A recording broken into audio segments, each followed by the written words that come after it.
right, if you got your Bibles, turn those to 1 Corinthians chapter 13. If you've been a follower of Jesus for a while, you know this text. If you are new to faith, you don't have much background, you have heard this text at a wedding ceremony, I'm sure of it. It is the quintessential wedding text, and as we're going to see today, it has absolutely nothing to do with marriage at all. At least directly. It certainly applies to marriage. I mean, if you would love your spouse like this, it would revolutionize any marriage. And speaking of marriage, if you missed the announcements today because you got here when you normally do,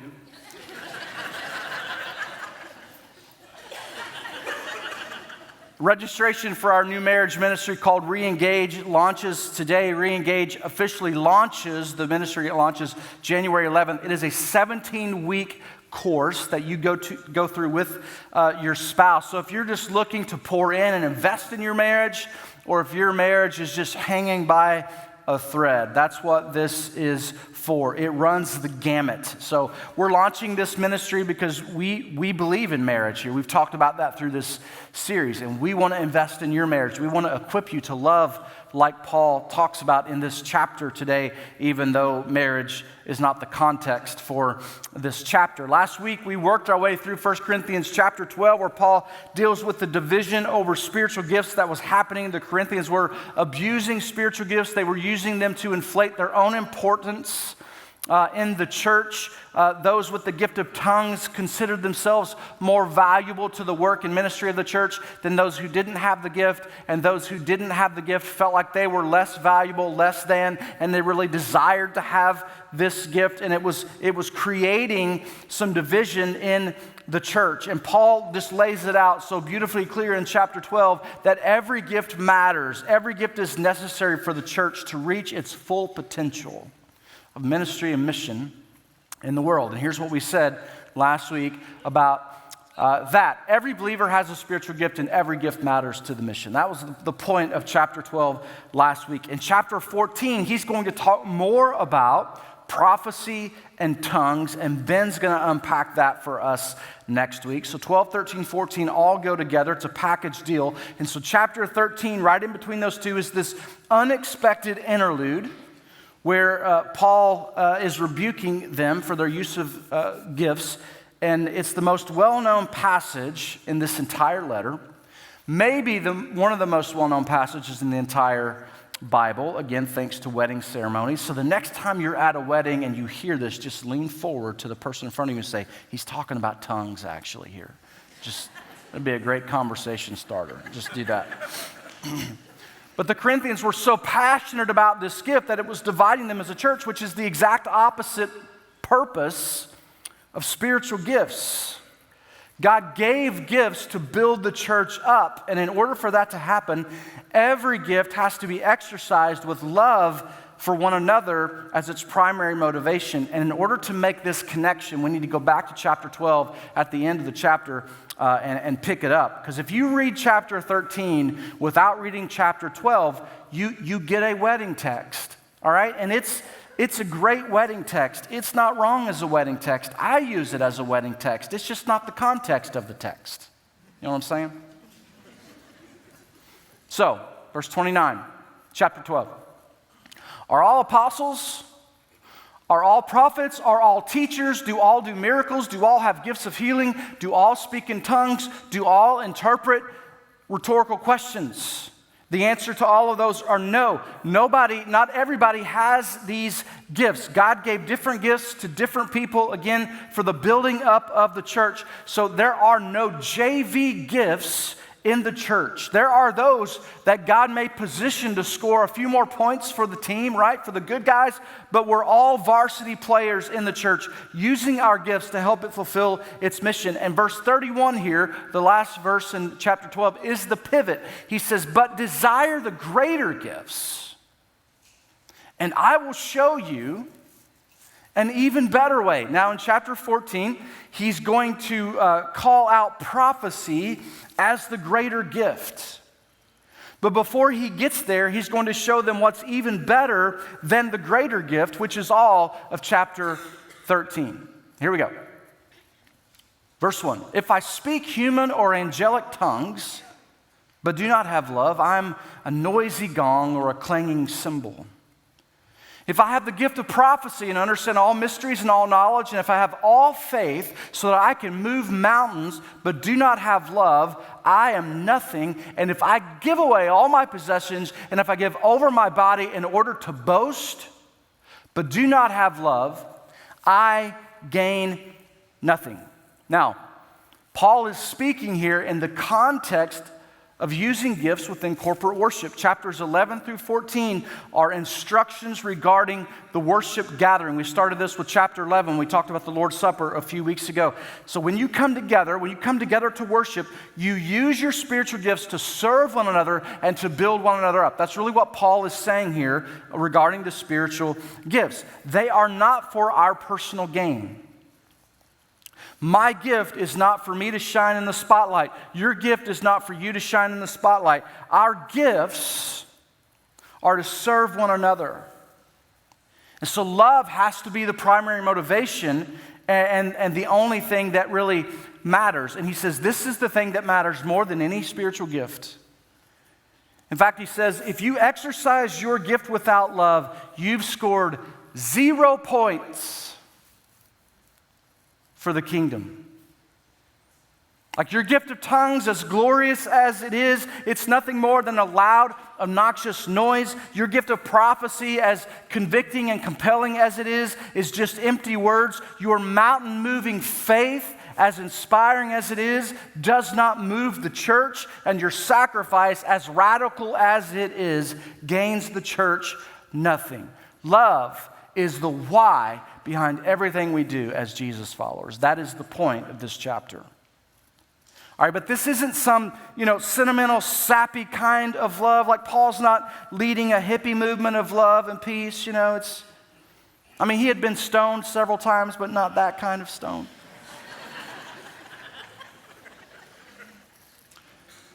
It's not a love based on feelings where everybody plays nice and we all just, find a way to get along. The kind of love Paul is talking about is completely countercultural.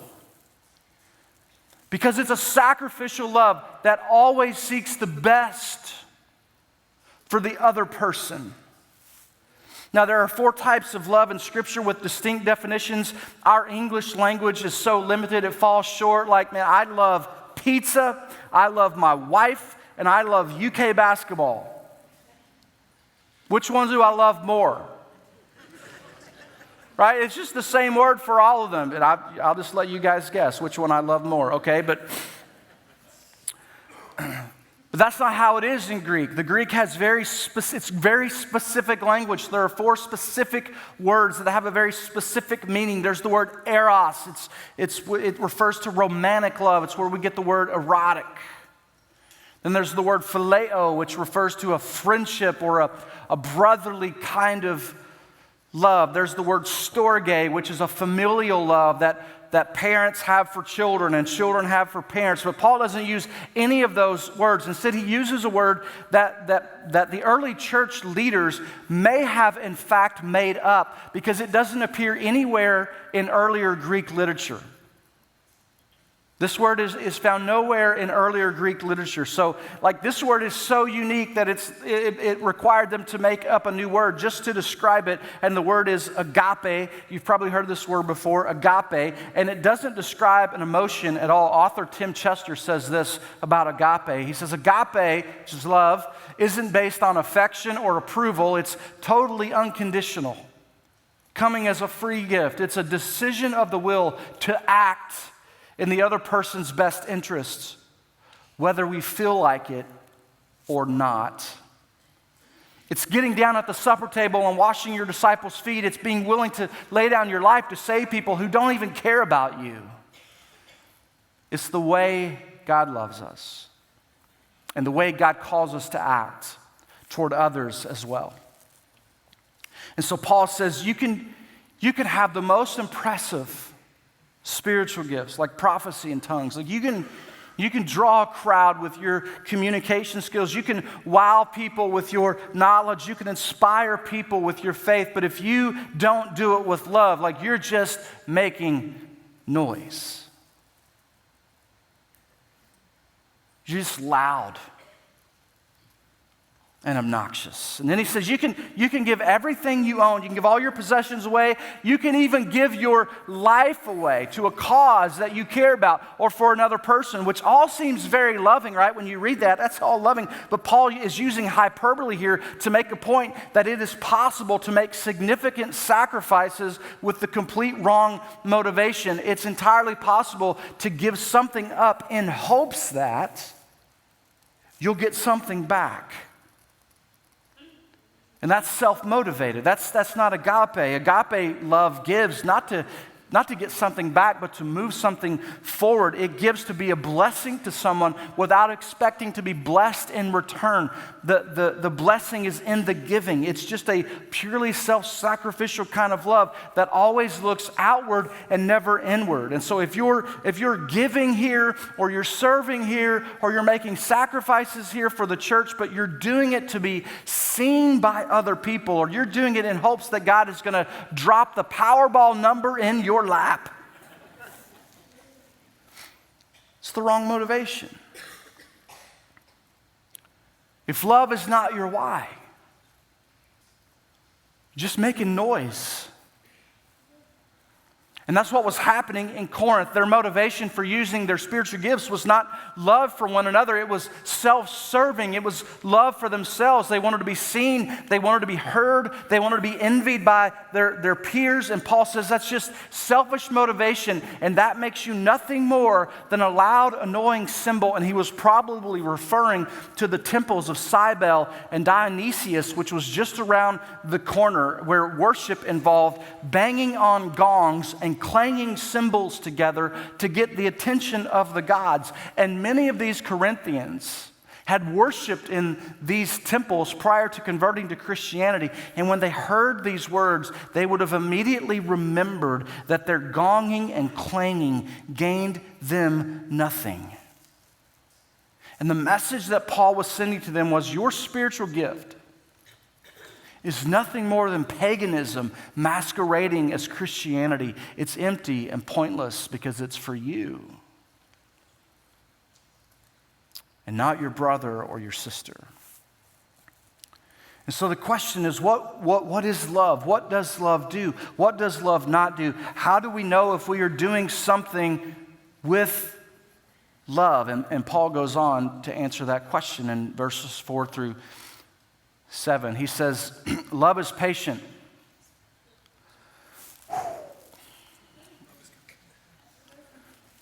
I mean, should we go on? Paul, you got to start with that one. Love is patient. Uh-oh. Love doesn't expect perfection. It gives grace for another's pace. And I'm not talking about traffic, right? I'm talking about grace for someone who isn't where you are spiritually. If someone's not where you are spiritually, you don't try to speed them up. You slow down and you begin to walk at their pace, like we talked about this in chapters 8 and 9. That's kind of what he's confronting there. Love is patient. Love is kind. It's considerate of other people. It always asks how you're doing. It asks how it can pray for you. It asks if you need anything. Love expresses genuine concern. It verbalizes it to you. It's kind.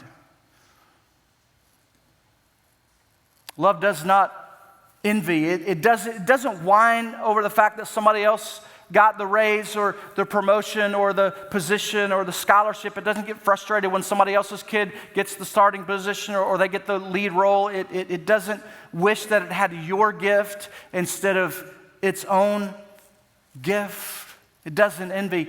It's not boastful. It's not boastful. It doesn't gloat over the fact that it got the job or the raise or the scholarship or the position, or that its kid, got the starting position or got the lead role, or that it has a gift that you don't have. It's not boastful. It's not arrogant.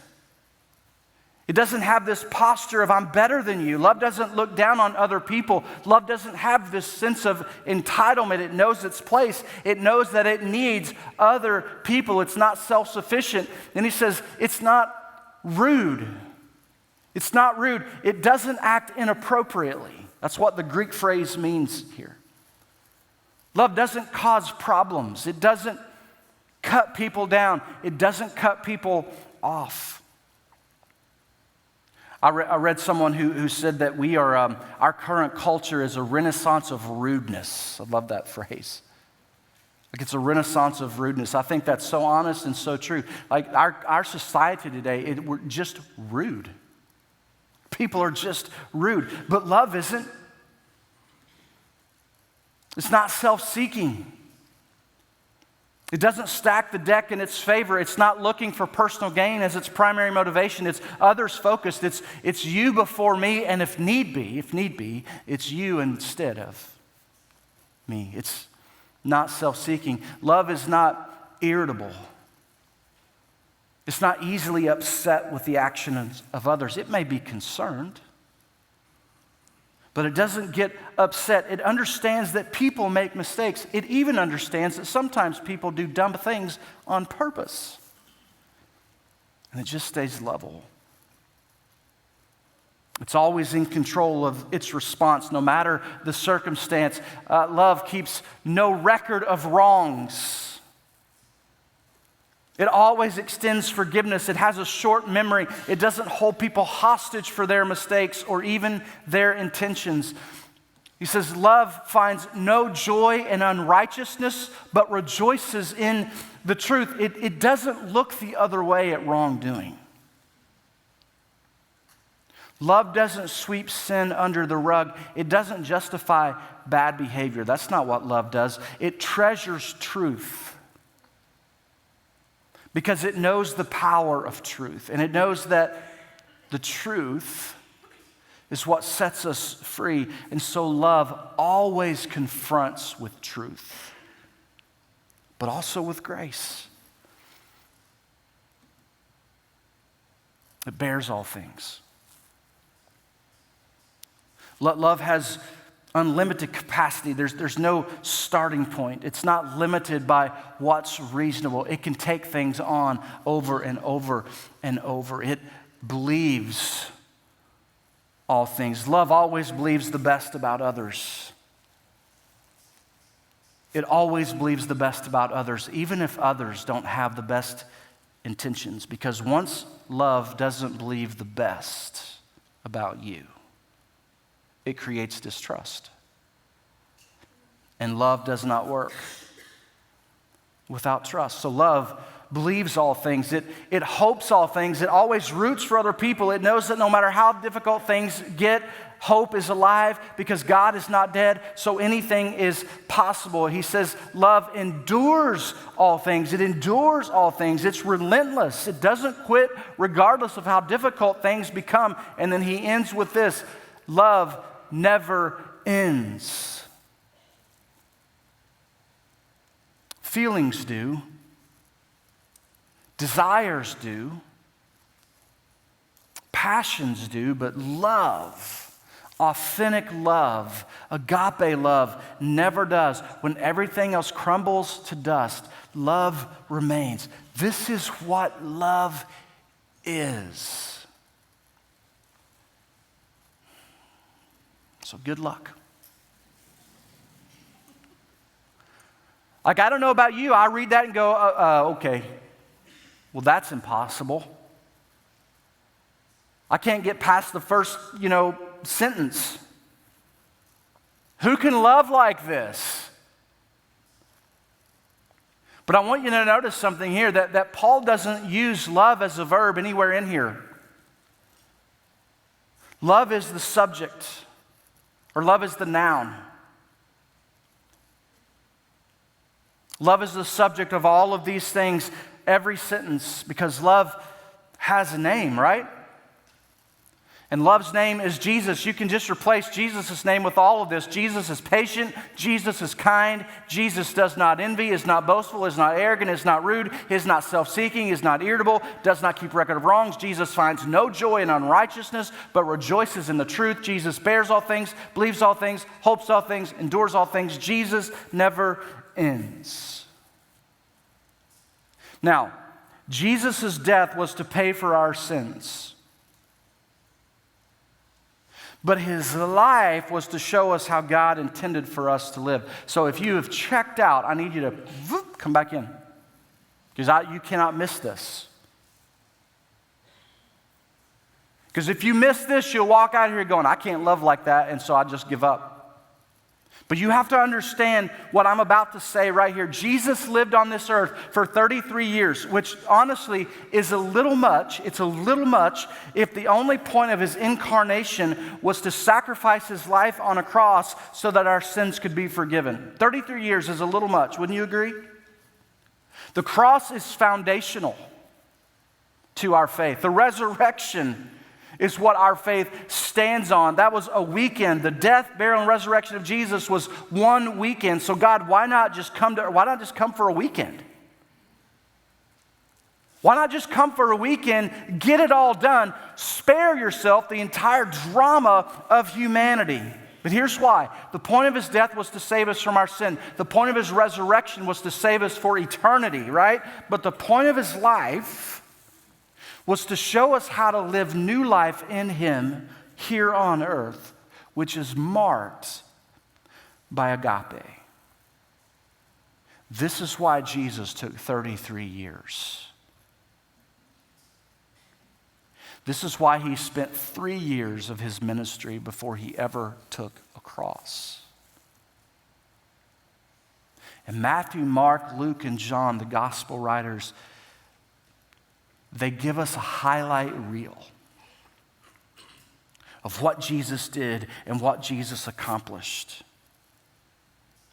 They show us who Jesus is. And as you read through the Gospels, Matthew, Mark, Luke, and John, as you read through the Gospels, you will see all of this is absolutely true. That Jesus was patient. That he was patient with them as they were reorienting their life around the kingdom of God and learning to do what he did. We see the kindness of Jesus shown to the outcasts, to lepers, to prostitutes, to tax collectors, to the sick, the lonely, the diseased, the oppressed, the poor. Jesus was humble. He washed people's feet. There was nothing boastful, nothing arrogant about Jesus. He wasn't self-seeking. Instead of trying to renegotiate the cross, he said, Father, your will be done. Not my will, but your will be done. Jesus didn't keep a record of wrongs. The very first statement on the cross was, Father, forgive them, for they don't know what they're doing.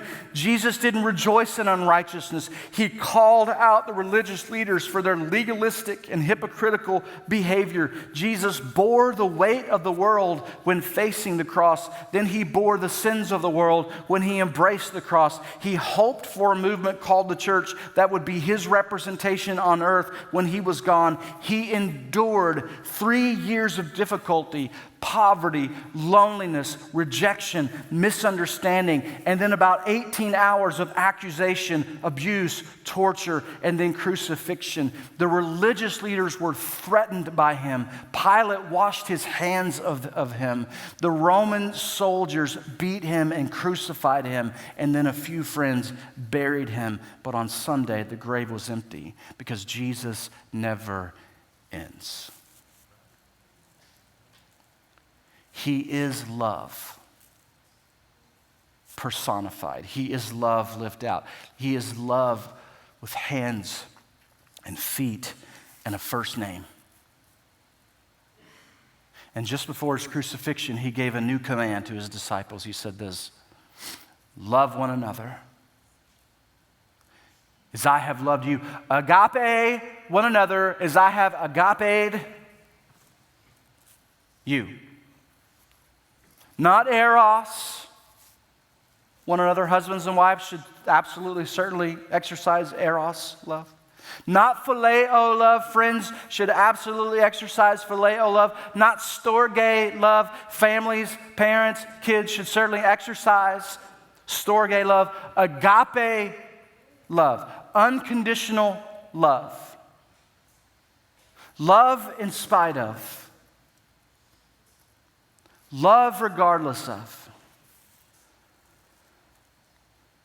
What does that look like? It looks like this when somebody takes something that belongs to you, you love them anyway.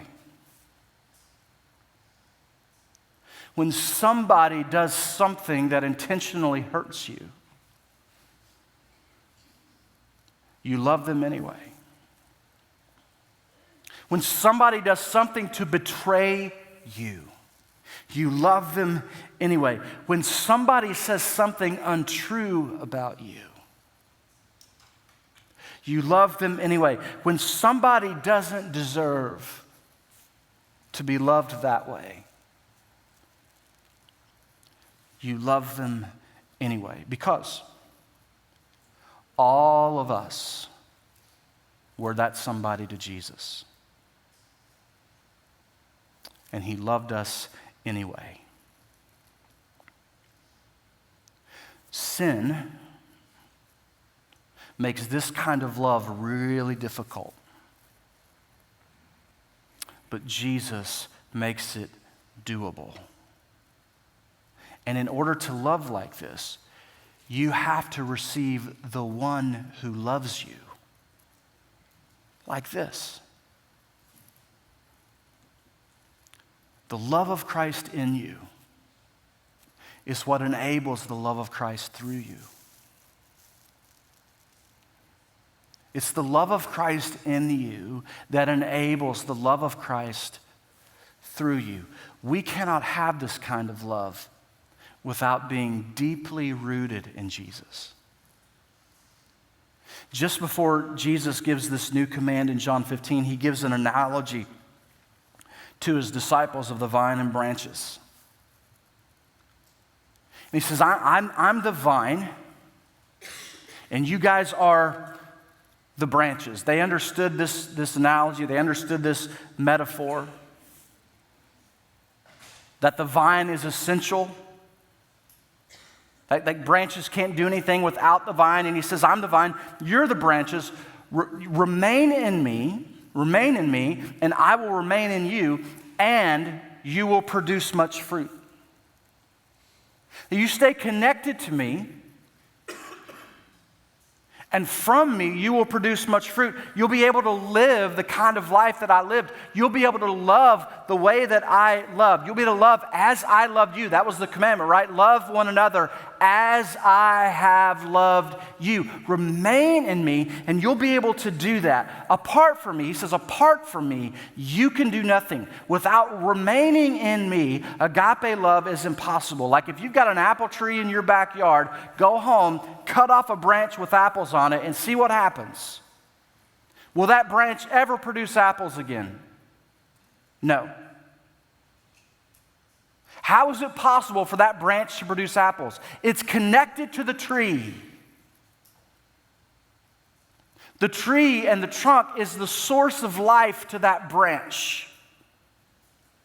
And the crazy thing is, the branch doesn't even have to work hard. Like you don't walk past an apple tree and just hear it straining. Like, right? It doesn't even try. It just produces an apple. This is the analogy, like this is the metaphor, right? If you're connected with me, you don't even have to try. It just comes out of you.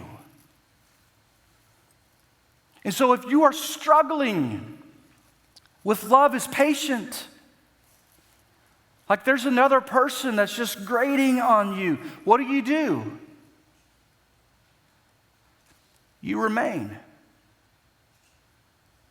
in Jesus. You connect to the vine. When you find yourself not treating others with kindness, you just step back and go, I gotta remain in the vine. When you find yourself envying another person for what they have that you don't have, you step back and you reset and you remain in the vine. You connect. When you find yourself boasting about what you have that others don't, and you're walking around with this posture of arrogance, you step back and you remain in Jesus. When you're tempted to say something that puts another person down and you're only looking to serve your best interest, you remain in Jesus. You pull back and you remain. When you find yourself getting easily irritated with a friend or a family member or a driver or a server or a Democrat or a Republican or a pastor. You remain. When you find yourself holding on to hurt from another person and you want to retaliate, you just remain. When you feel like you can't bear another disappointment, remain. When you're struggling with doubt over God's faithfulness, you remain. When you feel like you're losing hope in your situation, you remain. And when you feel like you can't endure any more of the heartache that life just keeps dishing out to you, you remain. Because love is in you. And his name is Jesus. And he never ends. And as long as you stay faithfully connected to him, love is what comes out. Paul's point in all of this is that love trumps everything. Because love is one of the only things that will go with us into eternity. And so he goes on in verse 8 of this chapter to talk about how all the gifts will come to an end when Jesus comes back. When we get to heaven, there won't be any gifts. No more gifts. We don't need any gifts in heaven. But here's what goes with us. Here's what never ends. Verse 13, now these three remain, faith, hope, and love. But the greatest of these, he says, is love. And the very first two words in chapter 14, he says, pursue love. Pursue love. Pursue love. If love is one of the only few things that will never end, if it's what's always going to be with us, and if love is the greatest of all of these things, then nothing else is worth pursuing more than love. And so if love has a name, pursue Jesus. Pursue Jesus. It's his love that sustains us, it's his love that saves us, and it's his love in us that enables us to love others as he has loved us. So, don't prioritize loving people this way. You will come up short every time. Just prioritize pursuing Jesus. Just connect to Jesus. Just spend time with Jesus. Just remain in Jesus, who then produces in you the ability to love in a way that 2,000 years ago changed the world. And I believe he could do it again. Because Jesus never ends.